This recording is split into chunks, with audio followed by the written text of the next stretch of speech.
His day today was pretty surreal. But his day today also involved him coming into the office the day after he announced his retirement and meeting with players, meeting with staffers, calling recruits. And our buddy Cole Kubelik put it very well. He put it kind of like this. Saban came in and did more work today as a retiree than most coaches in college football did today. A lot of them are on vacation right now. Some of them are on the beach somewhere. As Saban said, what am I going to do now that I'm free? I think I'll go to work. There are some rumors to dispel right quick. There are a lot of people who say they saw this coming. They didn't. He didn't until the week of, until the day of. Greg Byrne, the athletic director there, didn't know well ahead of time. I'm going to address that more later in the show. Kirby Smart and their interaction there at the SEC championship game, which was captured by SEC Network for its own special. He didn't know. No one knew. You don't always have to know. I didn't. Me neither. I didn't know. The guy had a normal work day leading up to 3:55 p.m. when 5 minutes later he was about to go announce to the team he was retiring. The guy was interviewing assistant coaches at 3:50, 10 minutes before he was going to announce his retirement. So if you claim to have known, what kind of crystal ball and what kind of power does that thing have that you possess? I would like to get my hands on it. So a couple of things that I didn't say last night. And if you missed our initial reaction, we went live last night. We had our highest viewed live show ever last night, and it wasn't even a normally scheduled show. We gave you an hour's advance notice, and that thing's got like 250,000 views on it. So, yeah, pretty surreal day.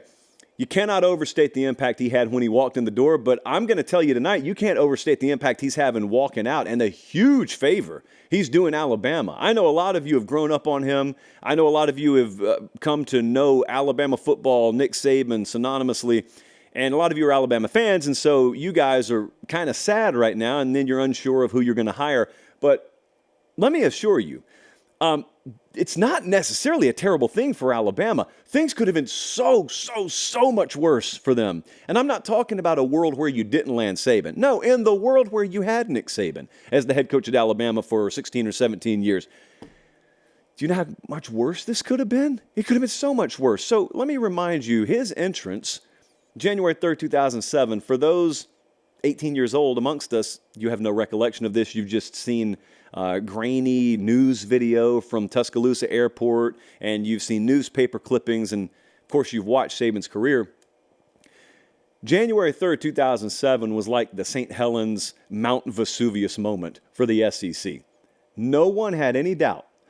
And if they did, they were lying, and it was a defense mechanism, because the day Mal Moore announced new University of Alabama head coach Nick Saban, everyone knew the game had changed. Rival coaches knew the game had changed. Media, everybody knew the game had changed, and it was only a matter of when. It was not a matter of if. So on one hand, you had the most iconic brand in the SEC that had become totally stale, revitalized overnight. And he went 7-6 his first year, but then went to the SEC championship game his next year, and he won the whole thing his third year, and they were off to the races. But what else happened was he redefined the standard that it takes to operate at and achieve excellence in college football for everyone, not just Bama. So yes, everyone has their story of how they viewed Saban come into the conference and what they think of what he's done in the conference. But what we're talking about tonight for just a second is consider the circumstances of his exit and consider how ugly this could have been. I mean, God bless him now. I remember growing up and learning about Joe Paterno. And of course, Paterno was still around when I was a kid. In fact, he was well into his career when I was a kid. But I remember even when I was a little kid, knowing that Joe Paterno's best days were well behind him. And I didn't know, my 10-year-old mind didn't know how to process how coaching contracts work and how legacies work. But I even knew at 10 years old, hey, we're looking at a guy who's past his prime. We're probably looking at a guy who's more of a figurehead than an actual day-to-day grinder CEO type. Bobby Bowden, same. Immense respect for the guy. Couldn't respect Bobby Bowden any more than I do. But the same happened there. That's normal.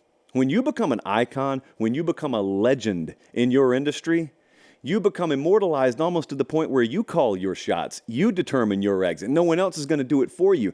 That's the way it could have happened with Nick Saban. I want you to consider that football was this guy's entire life for like half a century. And even having said that, he decided to go out either at the peak of his career or not too far on the back end of the peak of his career.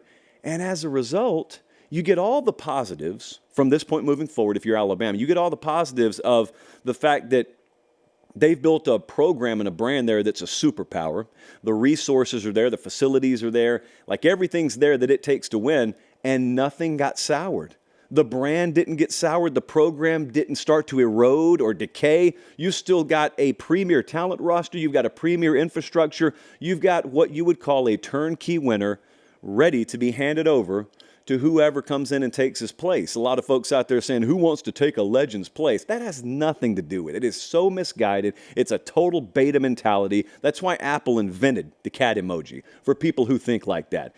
There are a ton of supreme competitors who are looking around not at whether I'm going to replace a legend. What they want to know is, are the boxes checked that I need to win? And if they are, I'll go in there and win just like he did. May not match him, but I don't need to. You realize we just saw Nick Saban, Bill Belichick, and Pete Carroll call it quits in the span of 24, 36 hours? Do you realize that's a 30 for 30? The fine folks at ESPN just had a documentary, or several, dropped in their laps. If Netflix wants to outbid them, they just got an entire series dropped in their laps. I was talking to someone about my favorite memories from Saban today, and there was one that I left off the show last night, and it has to do with maybe my favorite game to witness in his career, and it wasn't even a national championship game. And I was on the field for that 2nd and 26 walk-off to win a national championship. But you know what else I was on the field for? The next year, SEC championship game. And everyone's a year removed from watching Jalen Hurts take that team to the brink, but then being benched at halftime in that title game, and some kid from Hawaii named Tua Tagovailoa comes off the bench, wins the game. Iconic, historic, it's in the history books forever, but Jalen Hurts doesn't transfer. Jalen Hurts sticks around throughout spring, knowing full well he's probably going to be the backup, has another chance to transfer, does not transfer, holds this little impromptu press conference at the fan day there on, I think, day 2 or day 3 of fall camp, and airs out some of his grievances. He was less than thrilled with how he had been covered, how he had been portrayed, and no one stepped in. SID didn't step in. Communications team didn't step in. Jalen Hurts is a grown man at that point. He can say whatever he wants to. He can feel however he wants to. And he works his tail off, gets better as a quarterback, sitting on the bench that year. And come SEC championship game time, Tua Tagovailoa goes down. Jalen Hurts comes in, leads a comeback to win the SEC championship against Georgia. And on the field afterwards, a lot of you have seen that game. A lot of you have watched the replay. Nick Saban can barely get words out of his mouth, talking to, I think at the time, Jamie Erdahl for CBS Sports, because he's so choked up, because he knew the sacrifice Hurts had just made. And he knew that that was the last of a dying breed even then. A guy who had his job taken, and instead of bailing, which would have been very, very understandable, he sticks around and doesn't stick around and mope. He sticks around, buys in, gets better, is ready for the moment when it arrives, and wins him an SEC championship. And you guys saw him pretty choked up on the field, but I remember walking off the field right there with him. I remember I was right behind Saban and his security detail, and Josh Maxson, I believe it would have been even at that time. And they walk up the tunnel, and Saban breaks down. Never seen it before or since from him. As emotional as I've ever seen him in his life. And I remember that because the cameras didn't capture it. I remember that because that was him holding it together as much as he could while he was out there in the arena on air, but then up the tunnel off air, red lights off. He's out of public view. It meant a lot. That moment meant a lot to him. And then when you fast forward a few years and you look at how NIL and portal changed the game, you realize he knew where it was headed. He knew in a lot of ways it was already there then, but especially in the future, he knew where it was headed. You don't have many more Jalen Hurts. In fact, I would argue Jalen Hurts was one of one. And so I was thinking about that today as other people were tossing around their memories and whatnot. But he's got a chance now. Nick Saban's got a chance to massively impact college football above and beyond what he's already done. He talked with Reese Davis today about what his future plans are. And he said, I'm not stepping away. I'm not stepping away from Alabama. I'll have an office right here still. I'm going to stay in Tuscaloosa. But I'm not stepping away from the game. I want to do broadcasting because I'm good at it.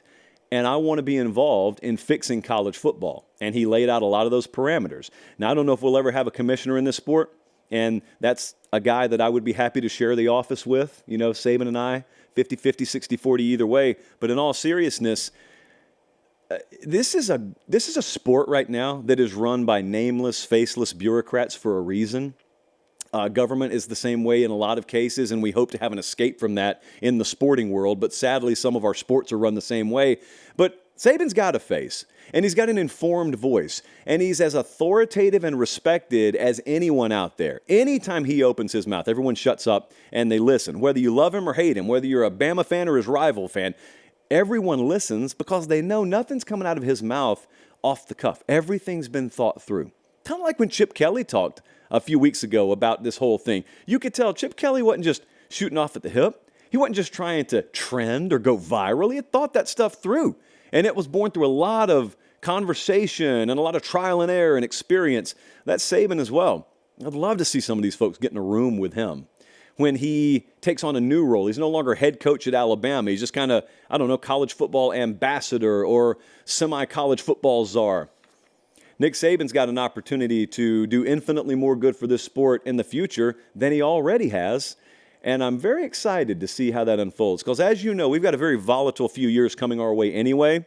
So not that I, selfishly, ever want to see an icon call it quits. But if Nick Saban was going to, for several reasons, there's probably not a more opportune moment for it to happen than right now.